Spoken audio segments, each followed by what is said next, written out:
যারা নেগেটিভ কথা বলছে আসলে তাদেরকে আমি একটা কথাই বলতে চাই যে নেগেটিভ কমেন্ট করে আসলে কোনো লাভ নেই, ওরা আমাকে দমায় রাখতে পারবে না। যদি হিজাব পরে হজ করে এসে ডান্স বাজানোটা গুনাহ হয়, আমাকে নিয়ে যারা আজে বাজে কথা বলতেছে তাহলে সেটা কি? আমাদের ইসলামে আসলে যা যা করা দরকার আমি সবকিছু মেনটেন করে আমি ডান্স বাজাচ্ছি। গতকাল একটা চিত্র দেখে মনটা খারাপ হয়ে গেছি, আমি মোবাইলের মধ্যে স্ক্রিনশট দিয়ে রাখছি। একটা মেয়ে বলতেছে আমি হজ কইরা সব আমি ভুইলা গেছি, সব সাইরা দিছি, শুধুমাত্র আমি বাজনা বাজাই বাজনা। দেখলাম সে হজ থেকে আইসা বোরকাটা গায়ের মধ্যে লাগাইয়া, একেবারে বোরকা লাগাইয়া মুখটা খুইল্লা বাজনার মধ্যে বাইরেইতেছে। এটা বলে আবার তার পছন্দ, এই বাজনা নাকি তার বাবা শিখাইছে। যেই হজ তোমাকে পর্দায় ঢুকাইতে পারে নাই, এই হজ তোমার সাথে তোমার হৃদয়ের ভিতরে ঢুকতে পারে না। এই কথা বলেন ঠিক কিনা? এই যে একটা কোরআন, এই যে এখানে বললো তোমরা বুকের উপরে কাপড় রাখবা, এই আয়াতের নিরিখে আমরা অনুধাবন করতেছি যে এই বর্তমান বাজারে যে টাইট ফিটিং বুরকাডি পরে ফইরে শুধুমাত্র মুখটার ভিতরে যেইভাবে একটা মেকআপ করে খুললা রাস্তা দিয়া চলাফেরা করে, কই এই চেহারা দেখান জায়েজ আছে, হাত দেখান জায়েজ আছে, এরকম জায়েজের ফতোয়া দিয়া আর আমাদের দেশের মধ্যে কিছু মডেলিং বক্তাও তো আছে। এর আয়সা শুধুমাত্র ওয়াজের ভিতরে ফেম প্রীতি, হ্যাঁ এই বংশ কিছু ওয়াজ মাহফিল করে, পাবলিকের একটু ইমোশন দেয়। পোলাপান্ডে একবার এমন ল্যাংটা বানাইছে আর পোলাপান্ডের এমন সরম বানাইছে, আগে দেখছি যে আরে রাস্তা দিয়ে গেলে মাথা নোয়া গেছে। একটা মহিলা যদি রাস্তার পুকুরে গোসল করে তখন আওয়াজ পায়, তখন মাথা নোয়া আরেক রাস্তা দিয়ে গেছে। আর আমার দেশের পোলাপানগুলোরে এমন এক মন্ত্র ভিতরে ঢুকাই দিছে, তোরা পছন্দ হলে তোরা একটা কাম করবি, তোরা কি পড়স না পড়স, বিয়ে সাথে ওয়াজ, কিন্তু কোরআন সুন্নাহর আলোচনা নাই, শুধুমাত্র সামাজিকভাবে পোলাপানদেরকে আধুনিকতার ছোঁয়ায় এনে পোলাপানদেরকে গোমরা বানাচ্ছে। কথা বলেন ঠিক না বেঠে? আমি পরিষ্কার ভাষায় বলতে চাই, বর্তমান বাজারের ভিতরে আল্লাহর কোরআনের আয়াত অনুযায়ী বর্তমান মহিলারা যেই সমস্ত টাইট ফিটিং বুরকা পরে, আল্লাহর কোরআনের আয়াত অনুযায়ী এই সমস্ত বুরকা পরা হারাম হারাম হারাম। আল্লাহু আকবার, ইয়া রাসূলুল্লাহ,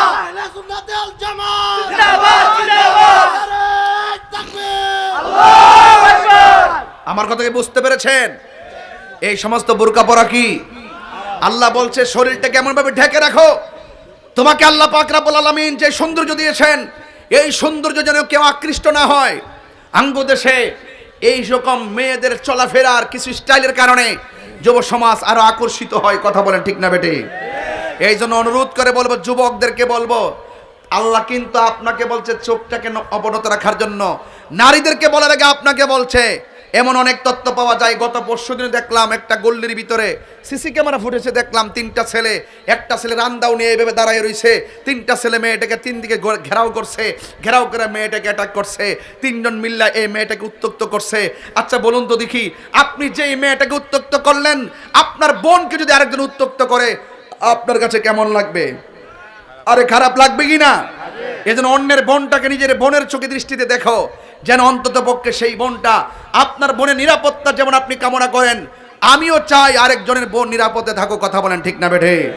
ঠিক এমন ভাবে এক মহিলা, এক মেয়ে অত্যন্ত আবেদা, সালেহা, মুমিনা, তয়্যিবা, কানেতা, জাহেদা, সাবেরা, সাদেকা ছিল। মেয়েটা ছিল অনেক সুন্দরী। মেয়েটা ছিল কি সুন্দরী? কিন্তু একটা ছেলে মেয়েটার দিকে তাকিয়ে শুধুমাত্র মেয়েটার পিছন লাগে। ইন দি মিন টাইমে যখন পিছন ঘুরে, আচ্ছা বলুন তো, যার অন্তরে আল্লাহর ভয় থাকে তার পিছনে যদি কেউ লাগে তার ভয় লাগে কি লাগে না?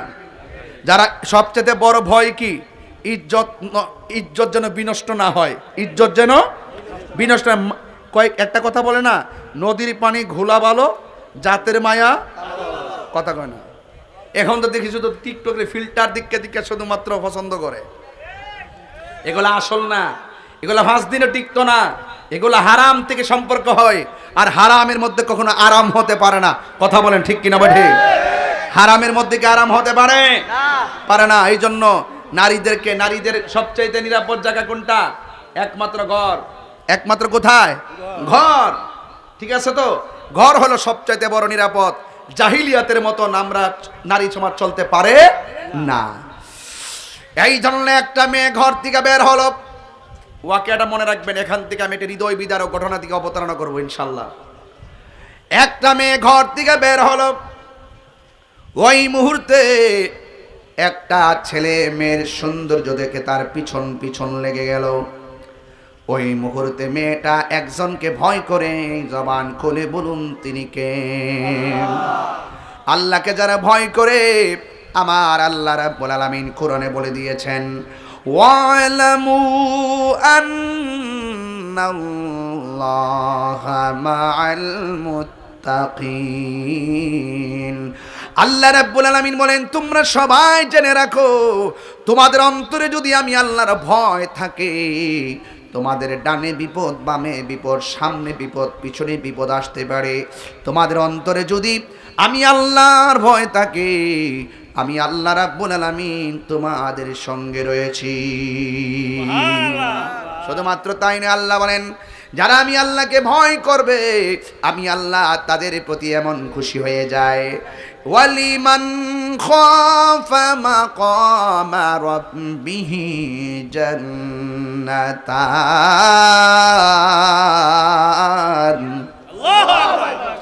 কোরআন শরীফ পড়লে আপনাদের কাছে কষ্ট লাগে? এই আয়াতটা আমি আবার তেলাওয়াত করব। আপনারা এমন জোর আল্লাহকে ডাক দিবেন যেন হৃদয়টা আলোকিত হয়। রাজি আছেন সবাই? বিসমিল্লাহির রহমানির রহিম।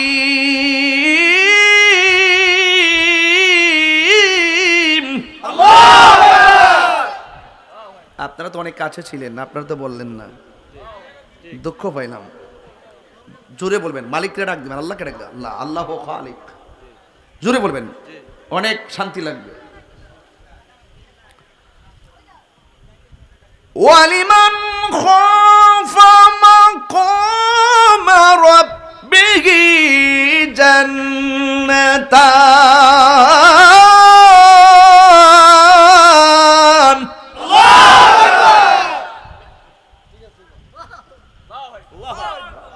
যারা আল্লাহকে ভয় করে তাদের জান্নাতকে একটা না দুইটা? আরো জোরে, আরো জোরে। তাইলে জান্নাত দেওয়ার মালিক কে? আরো বড় করে বলেন, জান্নাত দেওয়ার মালিক কে? আল্লাহ রাব্বুল আলামিন বলে, যারা আমি আল্লাহকে ভয় করে গুনার কাজ ছেড়ে দিবে, আমি আল্লাহ রাব্বুল আলামিন তাদেরকে দুইটা জান্নাত দিয়ে দিব। শুধু তাই নয়, আল্লাহ রাব্বুল আলামিন বলেন, ইন্নালিল মুত্তাকিনা মাফাসান হাদাইকা ওয়া আ'নাবা ওয়া কাওয়াইবা আতরাবা।